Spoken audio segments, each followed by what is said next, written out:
என்ன நடக்குதுன்னு முதல்வருக்கு தெரியல அப்படின்னு ஒருத்தர் குற்றச்சாட்டை முன் வச்சிருக்கிறாரு. யார் அவரு? பாமக தலைவர் அன்புமணி ராமதாஸ் அவர்கள். அவர் தான் இப்போ அவர் என்ன சொல்றாரு அப்படின்னு பார்த்தீங்கன்னா, முதல்வர் மு க ஸ்டாலின் அவர்களுக்கு நிர்வாக ரீதியாக என்ன நடந்துக்கிட்டு இருக்கு கவர்மெண்ட்டில் அப்படிங்கிற தெளிவே கிடையாது. அவருக்கு ஒன்றுமே தெரியறதில்ல. அவர் சும்மா கம்முனுக்கிறார். அவர் ஒன்றுமே தெரியாத ஒரு முதல்வராக இருந்துட்டு இருக்காரு அப்படின்னு சொல்லிட்டு ஒரு குற்றச்சாட்டை முன் வச்சிருக்கிறாரு அன்புமணி ராமதாஸ் அவர்கள். தமிழ்நாட்டில் ஒரு நிர்வாகம்னு எதுவுமே கிடையாது. முதலமைச்சருக்கு என்ன நடக்குதுன்னு தெரியாது. கடனை மட்டும் வாங்கியிருக்கிறாங்க அதிகமா. 9,55,000 கோடி கடன். அதாவது இந்தியாவிலேயே அதிக கடன் வாங்கின மாநிலம் தமிழ்நாடு.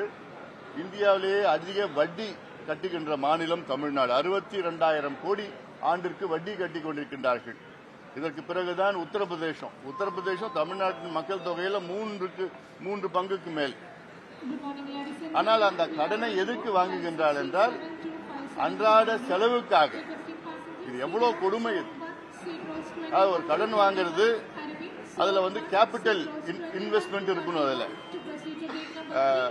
ஆனால் அதை விட்டு அன்றாட செலவு, இப்போ ஒரு உதாரணம் நான் சொல்றேன்.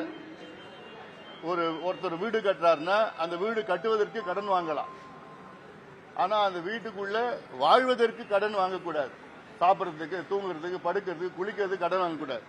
அதுதான் தமிழ்நாடு செஞ்சுட்டு இருக்கு.